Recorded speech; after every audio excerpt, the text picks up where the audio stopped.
Hi, I am Peter Reynolds, and I am here in my studio where I do my thinking, my writing, my drawing, and it's in Dedham, Massachusetts, which is not too far from Boston, Massachusetts, where I have been living most of my life. I was born in Canada, but I made my home here in Massachusetts, and uh, I am really thrilled to be able to connect the dots with all of you out there and share news about my latest book, which is called Be You. And this is what I like to call the handbook for amazing human beings. It explores this idea of being a human being, and I was thinking to myself, why are we called beings, right? We say humans, right? But we also say human beings. And I thought to myself that that's because we can be, right? We can be so many things. Uh, we can be, uh, uh, we can be amazing. And that's what I'm hoping this book inspires my young readers, and also really no matter what age you are. In fact, I wrote this book for all ages. You can be, in kindergarten, you could be graduating high school, college, could be starting a new career. And all of us are works in progress. So this book celebrates our possibility. And I'm an optimist, and I think things are going to get better. In school, how often do we ask the most important question? The most important question, which is, who are you? Who are you? How often, think about it, in your journey through school, how many times uh, did you get asked that question about who you are? Tell me who you are. Where have you been? Where are you now? Where are you going? And then the most important question is, where would you like to be going? Because that could be really different. It could be just even a few degrees different. And of course, if you're a sailor, and I used to teach sailing at a summer camp to kids, I would tell kids that, if you change course just by 1 degree, right? If you wait long enough, you're going to be in a very, very different place uh, uh, along the journey. So that is my fascination, and BU is my latest exploration and encouragement for kids and grown up kids, adults, to really know who they are, and also to aspire to be the best version of themselves. Well, I'm thrilled that, without telling people that this is a book for all ages, that I'm getting letters from people of all ages, especially kids who are graduating, uh, especially during these troubled times that we're in, right? Where this generation that is being thrown into this wild void, there's uh, none of us really know what's ahead and how long this challenge is going to last. So we need to encourage kids even more to kind of dig deep, and find the best of themselves, right? To be courageous, to be curious, also to be connected. And I make a big point in this book to find your kindred spirits, the people who really know you. You don't need 1,000 friends, 500 friends, with the way that Facebook seems to encourage us to think about friends, but truly your kindred spirits. And it may end up just being one person, right? And that's okay. But find that one person or two and create that little trusted circle so that you can be comfortable being yourself, because it isn't easy. And that's the other point I make in the book, that being truly authentic, being who you are, it's a lot of work, and sometimes it's scary, and sometimes it's even dangerous to put yourself out and say, "Yeah, this is who I am." And that's why it's really important to find that safe circle to be yourself. And as you get braver and so develop more tools to be able to be brave, 24/7 in all environments, stick with those people who love you. And also the other point that I like to make is that be okay reaching out for help, because I know there are a lot of people out there who are, they are struggling. This is taking a toll on us, physically, mentally, and we have to be okay with reaching out. and asking for the helping hand. American ingenuity is this amazing gift, right? It's really a permission, right? A permission to be an original thinker, which was what our founding fathers were laying the groundwork for. And I say laying the groundwork because we're certainly not finished. We have a lot of work to do. But the idea is that one person is not going to dictate the journey for you, and that the person who should be carving that path is you. So that means you're going to have to actually do your own thinking, and that is the core to ingenuity, right? It's doing your own thinking, and also being an optimist and looking at a challenge and saying, in this challenge, there's an opportunity for a solution. And having those goggles, right, to see problems is actually a good thing, right? That these problems are an opportunity for us to kind of dig deep and show what we've got inside and how we can use our talent, our time, our energy, our resources to make things better. I'm a huge fan of libraries, and by the way, happy 220th birthday to the Library of Congress. How cool is that? That's an old library. I used to hang out in an old library myself, the Charles Abrams Public Library in Chelmsford, Massachusetts. And I remember jumping on my bicycle after school and heading down to, number one, do my homework. And of course, we'd all be racing for there'd be like 4 books on,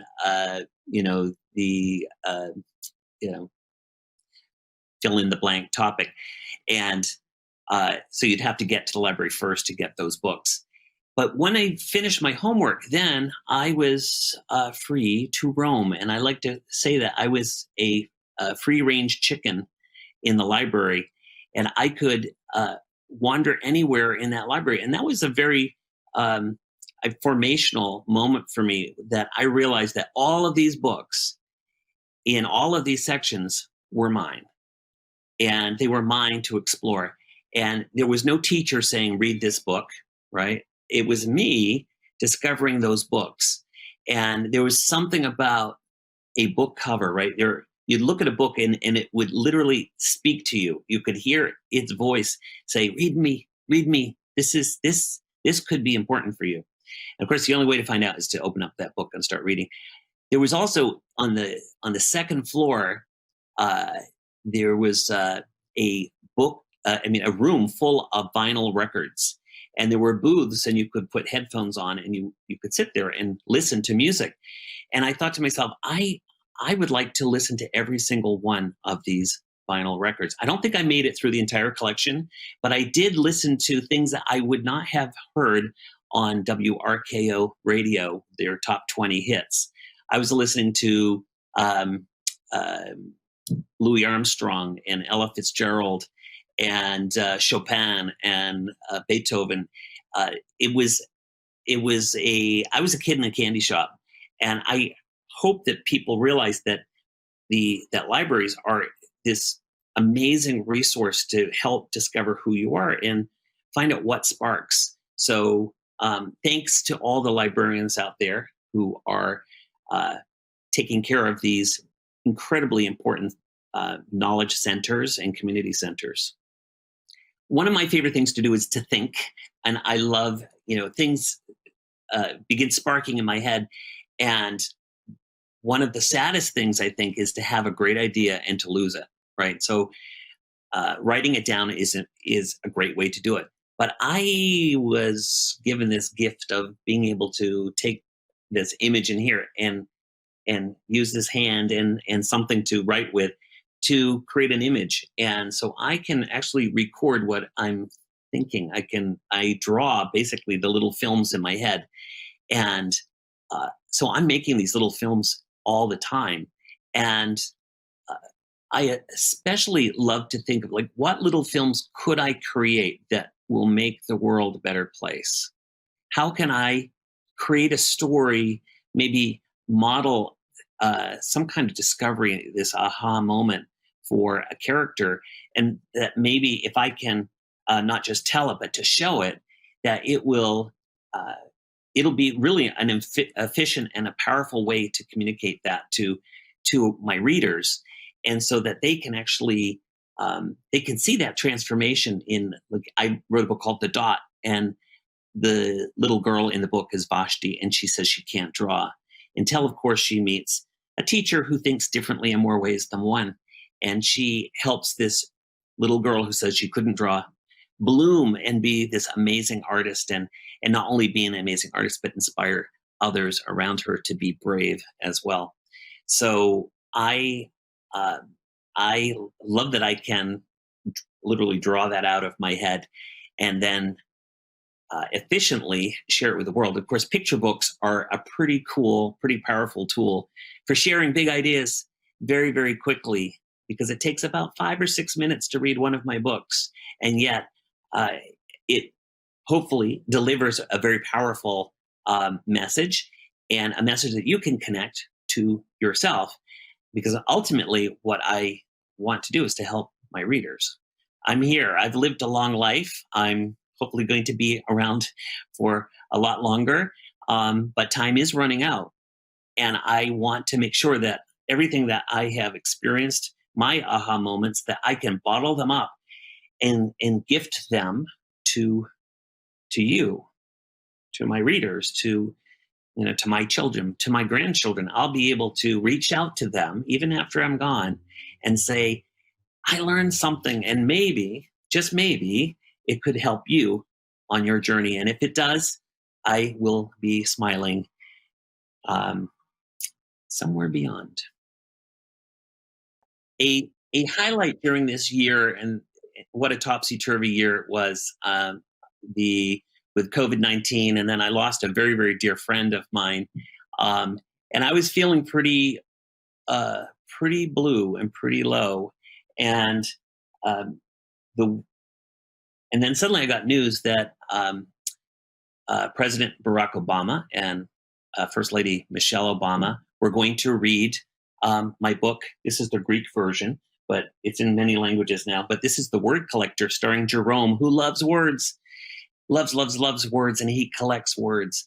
And I was totally blown away that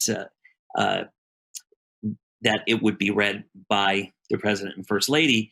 And it was part of the Chicago Public Library program to share books during this troubled time. And they chose my book, The Word Collector, to share with the world. And so it's been shared many millions of times. And which, of course, that picked me back up. And I'm in my studio. I'm working on several new books. I'm very excited about to share. But even I, Mr. Optimist, some days I need to be picked back up. And thanks to the Obamas, they did a lovely, lovely read of the book. But more importantly, that they were able to take that message in this book about not memorizing words, but loving words and sharing those words with the world to make it a better place. So thanks to them and Chicago Public Library for helping jettison out the big idea of that book. And I hope that you get to read Jerome's story too, and share it with the people around you that you love. This book comes out this fall, and it's called Make Your Mark Gallery, a coloring book-ish. I wrote a book called Ish about, not worrying about getting everything just right? Because a lot of us are perfectionists. And I have this concept of ish. It doesn't need to be a perfect tiger. Tiger-ish is pretty cool, right? In fact, it might be more interesting. So that's why I called it Coloring Book-ish. And this is actually, it comes with 40 frames and perforated pages. And of course,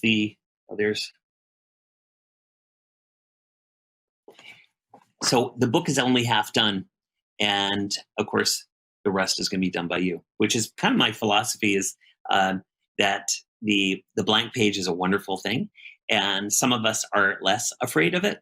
And my goal is to make everybody see that blank page as a swimming pool, and um, see how refreshing it is to dive in and to share, right, what you're thinking, feeling, um, and uh, if you're a bit timid, you can always start at the shallow end of the pool, and then you work your way up to the deep end of the pool, and then you can really do some heavy duty sharing with the world, because the world needs you. The world needs your voice. So don't be shy. Speak up and be a part of the change. Be a part of the evolution of humankind to be kinder and take care of all of us. Well, this has been a wonderful session. I am glad that we were able to connect through technology. Of course, I wish we were all together at this amazing festival, the National Book Festival, which, by the way, celebrates its 20th year this year. So, yay, Book Festival. My twin brother and I were there a few years back at the festival. And if you have not been, it's just an amazing collection of people who love, love, love books, but more importantly, they love the ideas that are inside books, because they are the vehicles, right? Vehicles for ideas, and ideas spark change. And we definitely need to change things. We need to make things better. We know we can do better. We've seen the better part of humanity shine, and we need it to shine brighter. So hopefully that this session and other sessions are going to help you shine brighter and add more light to this world. So thank you again for letting me share my stories with you. And I hope my stories inspire you to share your voice with the world.